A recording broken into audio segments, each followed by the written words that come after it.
is Mackenzie. Hey, this is Owen. Don't forget to like our show and subscribe. This podcast is brought to you by the Love and Kindness Project Foundation. What is one thing that you could do to think, speak, or act kindly today? Go to loveandkindnessproject.org to learn more. Before we begin this podcast, if you or someone you know is in crisis or needs emotional support, there are tools that can help. So get yourself a pen and paper or open a note-taking app on your phone or computer. Feel free to pause this episode while you get yourself ready. The episode starts at 1 minute and 6 seconds. You can call Talk Suicide Canada at 1-833-456-4566. You can text 45645, which is coming in the fall of 2023. In Canada, you can also call 988, the Kids Help Phone at 1-800-668-6868. The Trans Lifeline in Canada is 1-877-330-6366. And in the United States, 1-877-565-8860, or call 911. You are not alone, and you do not have to be alone. I would like to honor and recognize the traditional and unceded territories of the Katzie, Kwantlen, and Semiahmoo nations on whose territory I live, work, and play.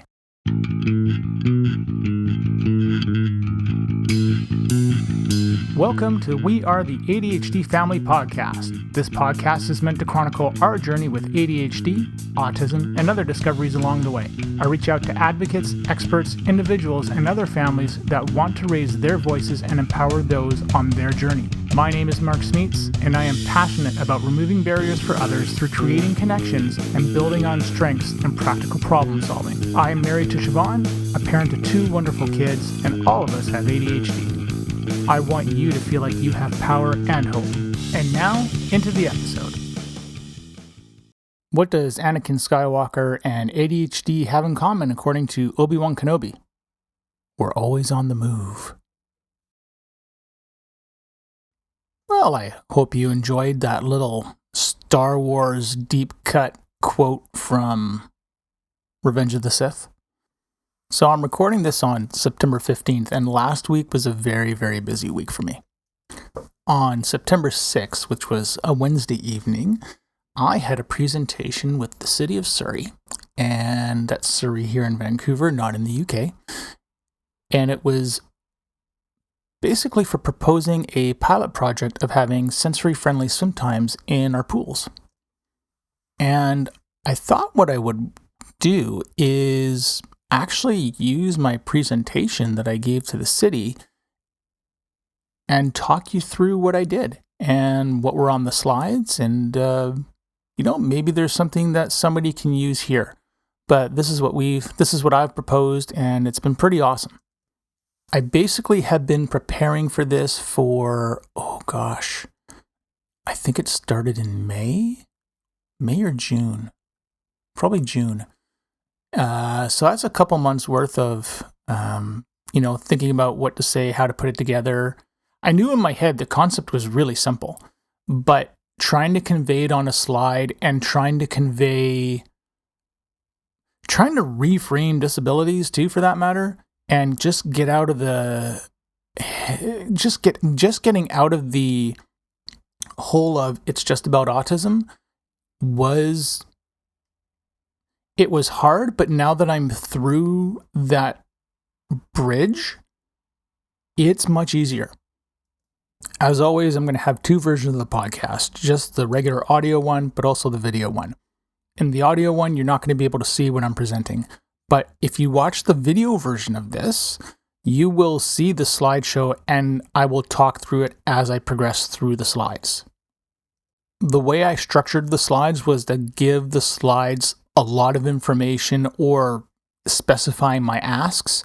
I was talking about the information on the slides, not so much the words on the slides themselves. I had separate speeches written for everything. So this is the one time where watching the video version of this is probably going to make way more sense than listening to the audio, but I'll do what I can. I'm going to split this episode up into 2 parts, and I'm going to release them at the same time.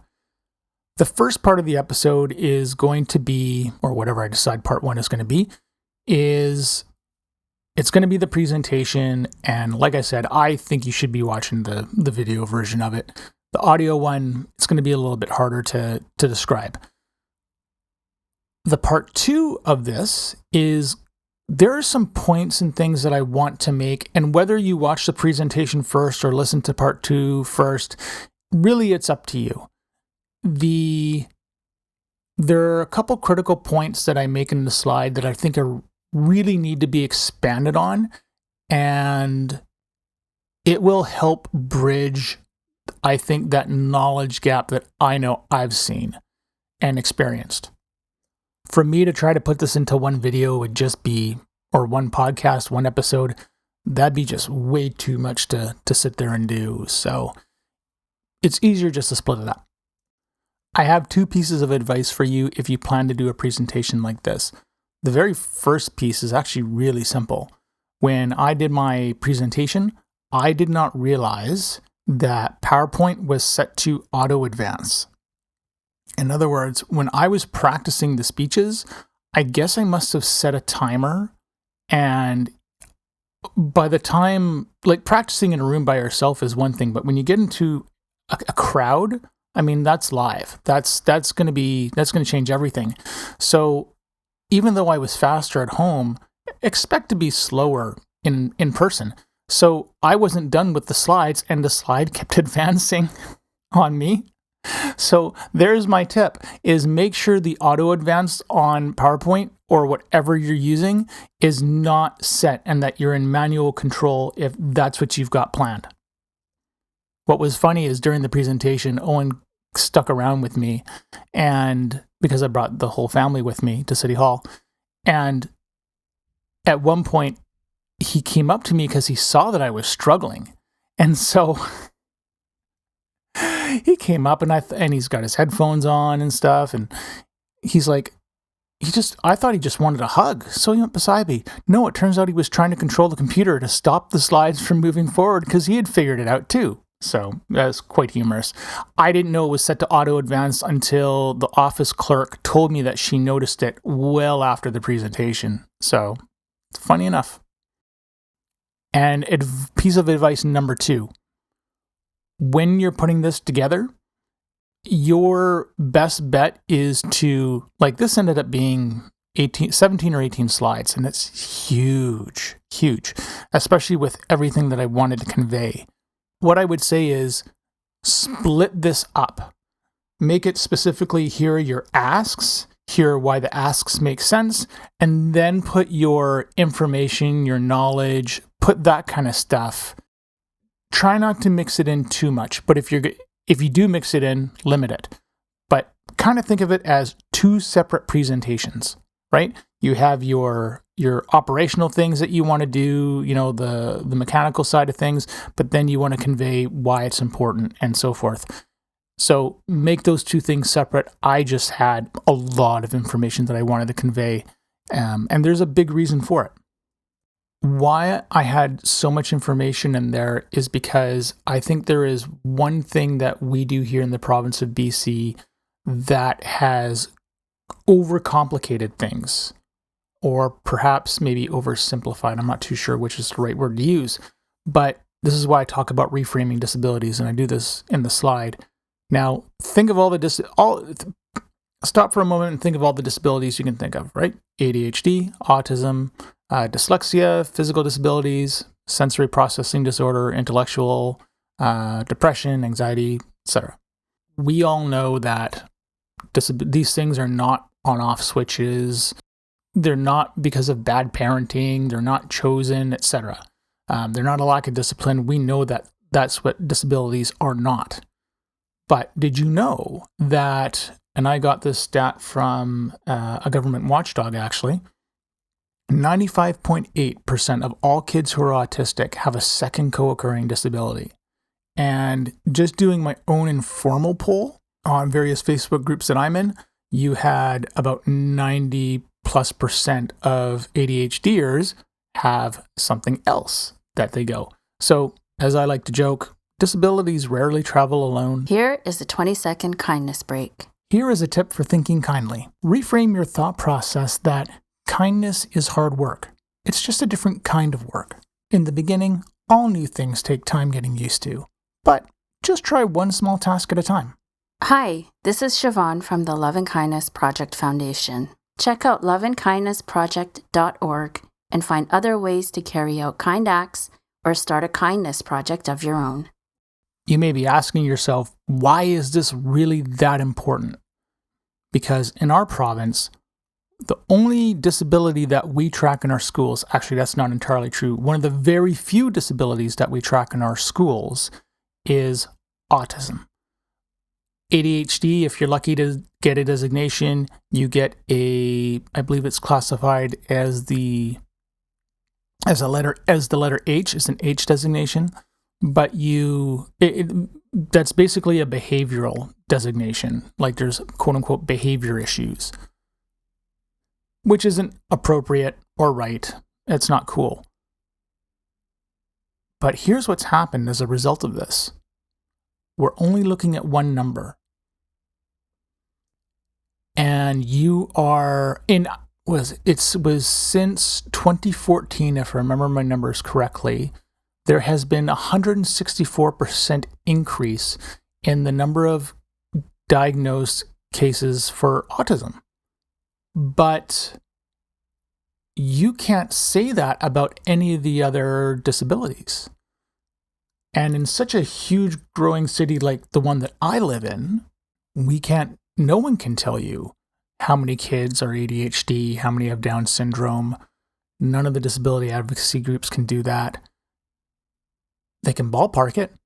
It's one thing. When I was talking to Kathy McMillan of Dyslexia BC the other week, we were talking about numbers, and I believe the number she gave me, like the total number of kids for, I believe it was under 18 that are dyslexic, I think was 90,000. With ADHD for under 18, we're estimating about 50,000 or so. And when you look at the numbers for autism and that big massive increase, it actually only paints the total number of people around 25,000, which doesn't feel right to me, to be quite honest. But that's just based on sort of the numbers and data I was able to find with a bit of help. So there's nothing accurate about it. But because autism is the only designation that's funded in schools, and I'm very happy that it's got funding, that's fantastically amazing. I'm so grateful for a lot of the autism organizations that are out there, but we only talk about one, and that's a huge issue. That is why I think other disabilities are left behind.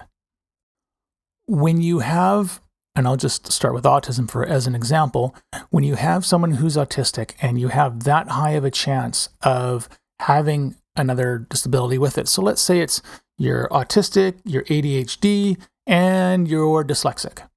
Okay, so what happens is that we just say, oh, they're just autistic, but that's not the case.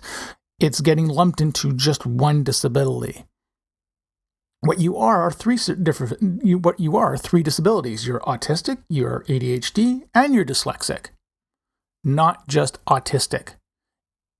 That lumping in is what is messing everything up.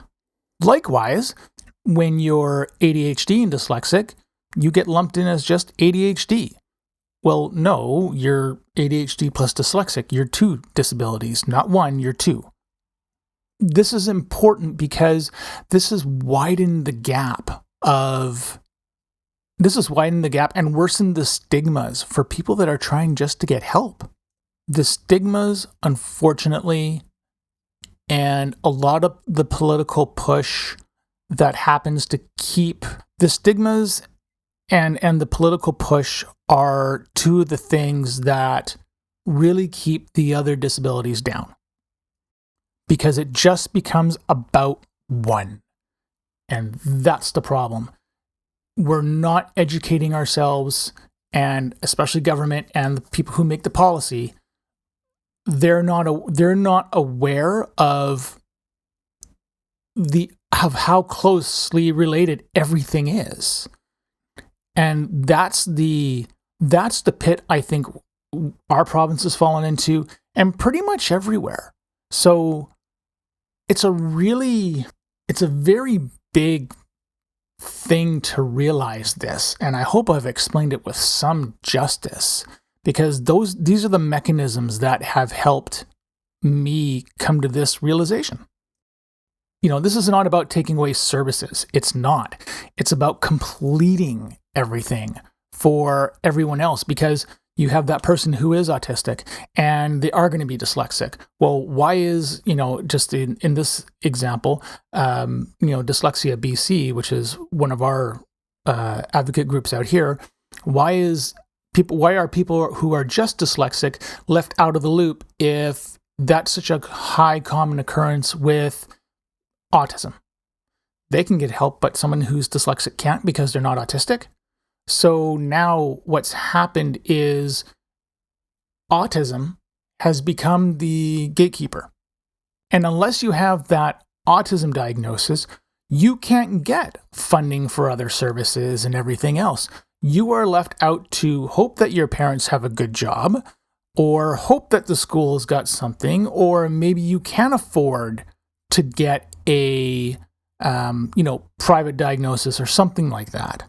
And I'm trying to highlight privilege, really. That's the word I was avoiding saying, but I need to say it. That word of privilege highlights how vast the delivery of services can be depending on the color of your skin, your heritage, your financial status, who you know. Someone who's Indigenous, they're not going to have access to the same person that a white person in the suburbs is going to have. And a lot of people just aren't aware of how inherently racist that these systems we have in place are. If you were to ask me whether I think that this was intentional and I have to go look up the name of the case that made the autism funding possible from our province and such. I don't know the name of it, and I don't want to misquote the name, but it was as a result of a lawsuit, I think like 20 or 30 years ago, whichever. But if you were to ask me if this was something that was intentionally done to just focus on autism, the optimist in me says no. And I don't think and I haven't read the judgment, but my guess is that I don't think anybody had the foresight to think about this stuff. It wasn't until much, much later. I think whoever the judge was, and I think they just looked at the case before them, and politically, this is just how things turned out. Has it meant an uphill battle for everybody else? Yeah, it has. But I don't really think it was intentional. Just to give you a personal experience lens on this, when we took Owen back to Sunny Hill for his speech assessment, when we met with the pathologist, he was basically going to give us 2 diagnoses. One was a speech language disorder, and the other one was a language processing disorder. Those are the 2 we ended up getting. But the problem was that he came to me and he said, you've already got the diagnosis that matters. Those are his words. And he was comfortable giving me the one diagnosis, but he wasn't sure about the other one because you've already got the diagnosis that matters, and it may not change anything. So I said to him, you can't do that. I said, you're going to give me both. And I'm not interested in collecting diagnoses. Okay, these are not trading cards. But what this does is having that information registered triggers something in a system where they say, where a hospital official or a government official or somebody doing an FOI request, Freedom of Information request, they're going to see that extra number go up there. And that may reach a threshold, and that may qualify something or may change something in the system, and that may influence policy in some way, shape, or form. Don't deny them because they just have the autism diagnosis. Again, autism should not be the gatekeeping for funding for everything else. To bring this on a second point, when we did take Owen for his diagnosis for his autism assessment back in April, don't get me wrong, I'm super grateful for the doctor, very grateful for it. We had a conversation about this. And it was basically, it was a very similar conversation. I made the same points to him. I said, you can't not diagnose things. And I know there are doctors out there that are not diagnosing, whether it's ADHD or autism, because they may think that something is overdiagnosed, or that because there's no funding for it, they're not going to do it. But you're screwing over a person is what you're doing with that. You don't have the right to be the gatekeeper for it. You don't. And I guess I was taken aback by the fact that that was now two very similar conversations that I've had with medical professionals that I actually never expected to have. So I'm hoping by this whole conversation, you can see why this is a big deal. It's a really, really big deal. And one thing that is very important to mention, tracking diagnoses is not a municipal or a city thing that they do. It is a provincial, it falls under the provincial government to do, and it should fall under the Ministry of Health, not the Ministry of Education. There probably is a federal component to it. I'm not 100% sure on that side of it, but each province, they track and decide what they're going to track on their own, essentially. And just to give you one idea of a stigma that's hung around, is this person's autistic, and you may have the stereotypical view of what someone who's autistic looks like. And quite honestly, that's a stereotype in its own. It's like, oh, disabilities have a certain quote unquote look. No, they don't. Building on that, someone who is autistic may be seen as, oh, they're autistic. That must be tough, right? Just like I was talking about in the other episode about why I was sad, right? There's that sympathy, but then you have something like, well, this person's ADHD. Yeah, how much do we know about that? Now you're saying, which one is worse? And all of a sudden you're left in judgment. And you're left being the one to judge these things. And that isn't cool, because you are now contributing to the fact that you are gatekeeping how someone feels or what someone needs to just function. And as an example, if I was to take ADHD medication, which is horribly stigmatized as it is already, but because it's classified as a controlled substance, because it's an amphetamine, or in the case of stimulants, there's another one, but I'm trying to keep this simple. Trying to get that prescription refill, you're treated as if you're a drug addict, but you're just ADHD. And that's not the case. ADHD drugs are not, they're not the same. They are a different formulation of the amphetamines that are on the street, right? Speed, all that stuff. These are not the same things. They are very different. This medication, for me, hey, it helps it gets me to be productive. It connects the gears in my brain to do things that otherwise my brain did not want to let me do for 47 years until I started meds. So you can see how this sort of all goes downhill. And because ADHD gets seen as no big deal, and autism's seen as a bigger deal, and there's more supports for autism services, and people are going after grants and after money, and I don't want to say that some organizations prey on this stuff, but the other disabilities get left out in the cold as a result. And that's not good. There you go. I'm done ranting. I've done enough. I hope this has helped. I really hope that this has shifted a perspective that you may have had, or introduced something new that you may not necessarily have thought about. This stuff isn't easy. It's really tricky to break down some of these walls of understanding and piece this stuff together. And I hope that my talking out loud through this helps raise those questions and does something to expand knowledge. Or, hey, maybe there's something in here that you disagreed with me on. Let me know. Go for it. Don't mind at all. That's it. Have yourself a good day, good week. You are enough. You are amazing. Continue to do amazing things. Thank you for listening to our show. If you're hearing this message, you've reached the end of the episode, and for that, I want to say thank you. I hope you have enjoyed what you've heard and are walking away with newfound knowledge. We are the ADHD family.